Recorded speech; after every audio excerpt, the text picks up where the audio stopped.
আমাদের মনে আছে মাসখানেক আগে জামাত নেতা মিয়া গোলাম পরোয়ার তিনি জামাতকে এনসিপির বাপ হিসেবে আখ্যায়িত করেছেন। এখন দেখা যাচ্ছে সেই বাপের কাছেই ভিড়ল এনসিপি, এবং খুব সামাজিক যোগাযোগ মাধ্যমে ট্রল হচ্ছে এক রকমের যে এনসিপি নেতা হাসনাত আবদুল্লাহ তিনি বলেছিলেন সেভেন সিস্টার্স আলাদা করে দেওয়ার কথা, এখন তার দলের সিস্টার্সরাই আলাদা হয়ে যাচ্ছেন। ওই একজন সিস্টার, ওই দলের সিস্টারদের মধ্যে একজন সিস্টার তাজনুভা জাবিন, তিনি একটা পোস্ট, তিনি যে পোস্ট দিয়েছেন সেখানে একটা বিষয় খুব গুরুত্বপূর্ণ। তিনি বলছেন এটি কৌশল নয়, এই জোটকে তিনি কৌশল বলছেন না, তিনি বলছেন এটি সুপরিকল্পিত। মানে কেমন পরিকল্পনা আপনার মনে হয়? সেটা কি ওই যে সেই ডিজাইন, মেটিকুলাস ডিজাইন, মানে এরকমই কি কোনো মেটিকুলাস ডিজাইনের অংশ হিসাবে একটা জোট, এই জোট হলো? দেখেন, আমি আপনি আসলে আমরা বাইরে আছি। আমরা বাইরে থেকে অনেক রকম অনেক কিছু ধারণা করতে পারি, অনেক কিছু বলতে পারি। কিন্তু তাসনুভা জাবিন জেবিন উনি তো ওই ঘটনার মধ্যে ছিলেন, ওদের সঙ্গে ছিলেন। সঙ্গে থেকেও ওরা দীর্ঘদিন কিন্তু জিনিসটা বুঝতে পারেননি যে আসলে কি ঘটনা ঘটছে, কেন ঘটছে। এবং ঘটে যাওয়ার পর ওনারা হয়তো বিভিন্ন ঘটনার প্রেক্ষিতে বিষয়গুলোকে মিলিয়ে একটা মানে আপনার ধারাবাহিকতা হয়তো টের পেয়েছেন। এবং এই টের পাওয়াটাকে আমি আপনার বাইরে থেকে হয়তো অতটা বুঝবো না, কিন্তু ওনারা বুঝবেন। এবং এটা আমরা অনেক সময় সন্দেহ করেছি, অনেককে বলতে শুনছি শুরুর দিক থেকে যে এই দলটা হলো জামাতের বি টিম। আবার কেউ বলেছে যে এটা কিংস পার্টি। তারা বলেছে তারা তারা একটা নতুন বন্দোবস্ত, নতুন রাজনৈতিক বন্দোবস্ত তারা তৈরি করবে। এ ধরনের নানা কথাবার্তা হয়েছে। কিন্তু এদের নিয়ে আসলে সন্দেহটা কম ছিল কেন? মানে কম ছিল বলবো না, মানে সেই সন্দেহগুলো ততটা প্রবল হয়ে দেখা দিতে পারেনি যে কারণে, সেটা হলো যে তারা কিন্তু আসলেই সেই জুলাই আন্দোলনের সামনের সারিতে ছিল। তো তাদের প্রতি মানুষের এক ধরনের বিশ্বাস ছিল, এক ধরনের মানে চিন্তা ছিল যে এরা আর যাই হোক, মানে আপনার মানে মানুষের সঙ্গে তারা প্রতারণা করবে না। কিন্তু তারা দেখা যাচ্ছে তারা নিজের দলের লোকজনই তাদেরকে প্রতারক হিসেবে চিহ্নিত করছে।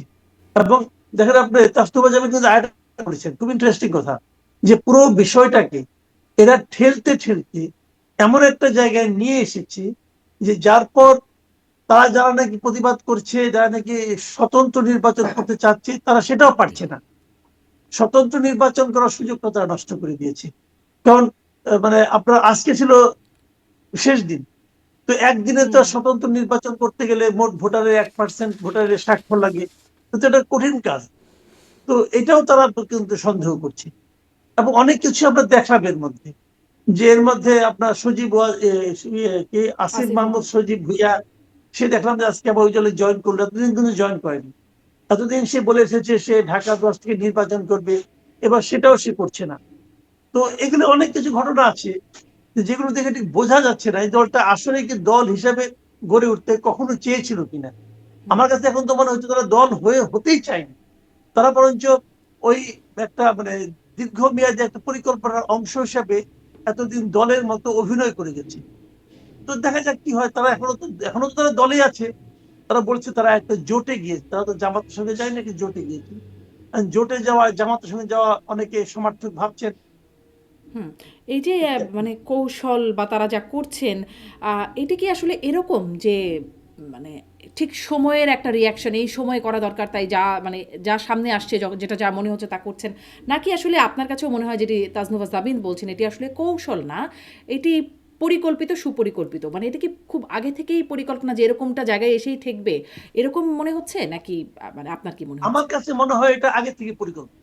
এটা আমার কাছে মনে হয় তারা নানা ধরনের নাটক কিন্তু করেছে। কিন্তু ওই যে আপনার মিয়া গোলাম পরোয়ার যে কথা বলেছেন, যে বাবার সঙ্গে সম্পর্ক, দেখেন এখানে বাবা কথাটা বললেন কেন? আমি এর মাঝখানে আরেকটা মাঝখানে একটা সোশ্যাল মিডিয়ায় একটা ভিডিও দেখলাম। সেই ভিডিও ডাক্তার শাখাওয়াত সায়ন্ত, ওনার একটা ভিডিও আমি দেখলাম যে উনি আপনার এক ধরনের স্মৃতিচারণ করছিলেন যে উনি যখন জেলে গিয়েছিলেন তখন সেখানে জামাতের শীর্ষ নেতাদের মধ্যে একজন সৈয়দ ডাক্তার আবদুল্লাহ আব্দুল্লাহ তাহের, তাহের, হ্যাঁ। তার সঙ্গে ডাক্তার তাহের, তার সঙ্গে তার দেখা হয়েছে। এবং ওখানে নাকি তাহের সাহেব সাখাওয়াত সায়ন্তকে বলেছেন, মানে শান্ত সাহেবের ভাষায়, যে উনি নিজেও ডাক্তার, তাহের সাহেবও ডাক্তার, এই জন্য তার সঙ্গে একটা আলাদা একটা ম্যাচিং হচ্ছিল। এবং সেখানে তাহের সাহেব নাকি বলেছেন যে নাহিদ ইসলাম নাকি তাদেরই লোক, তাদেরই ছেলে, তারাই নাকি নাহিদকে আপনার নানাভাবে নার্সিং করে এই জায়গায় এনেছে, এগুলো তারা বলছিলেন। তো এইটা সাখাওয়াত সাহেব এটা কিন্তু কয়েকদিন আগে, এত মানে এই ঘটনার পরে ঘটনা তা না, হুম, আগে আগে উনি বলেছিলেন। তো এখন তো এগুলো মিলে যায় আসলে, মানে আগে তো মিলেনি, কিন্তু এখন তো মিলে যাচ্ছে যে তারাই তো এই কাজগুলি করলো। তো হুম, আমি কিন্তু বলছি না যে জামাত হওয়াটা কোনো অপরাধ, এটা হুম, আমি বলছি। জামাত একটা পলিটিক্যাল পার্টি, এটা তো থাকতেই পারে। জামাতকে পলিটিক্যাল পার্টি হিসেবে অপরাধ আমি আমি বলবো না। আমি বলবো যে এটা একটা পলিটিক্যাল পার্টি, তাদের আলাদা একটা আদর্শ আছে। সেই আদর্শ আমার পছন্দ হতেও পারে, নাও হতে পারে, সেটা অন্য হিসাব। বাট তারা থাকবে। জাতীয় পার্টি একটা পার্টি, বিএনপি একটা পার্টি, আমি আওয়ামী লীগও একটা পার্টি মনে করি, তারাও একটা পার্টি। সবাই যার যার অবস্থানে থাকবে, যার যার রাজনীতি করবে। কিন্তু অন্য একটা রাজনৈতিক দলের নাম নিয়ে আরেকটা দলের পারপাস সার্ভ করা, এটা আমার কাছে পছন্দ না। হুম। মানে এটাকে আমার কাছে এক ধরনের, হুম, মানে ইসলামের ভাষায় বলে কিন্তু, যে নিজের আসল পরিচয়কে গোপন করে আরেকটা পরিচয়ে পরিচিত হওয়া, এটাকে ইসলামের ভাষায় কিন্তু মুনাফেক বলে। হুম। তো এবং এটাও বলা হয় যে মুনাফেক নাকি কাফেরের চেয়েও খারাপ। তো এখন এটা আমার কাছে ওরকম মনে হচ্ছে যে তারা কি তাহলে নিজের পরিচয়টাকে অন্য একটা পরিচয়ের আড়ালে থেকে, যেটা আমরা এই এই আন্দোলনের সময় শুনেছি যে অনেক ছাত্রলীগের পরিচয় শিবিরটা ছিল, পরে তারা বলতে নাকি গুপ্ত শিবির। হুম। ওরকম গুপ্ত আর কোন কোন জায়গায় আছে আমি জানি না, কিন্তু এটাও আমার কাছে এক ধরনের গুপ্ত রাজনীতি মনে হয়েছে, এই যে না, গুপ্ত তারা রাজনীতির আরেকজনের পারপাস সার্ভ করছে, হ্যাঁ, অন্য এই একটা গুপ্ত পরিচয়। রাজনীতির মানে কথাটাই আমি আরেকটা জায়গায় একটু প্রশ্ন করতে চাইবো। কিন্তু তার মানে এরকম যে ছেলে দিন শেষে সে বাপের ইন্টারেস্টই সার্ভ করছে।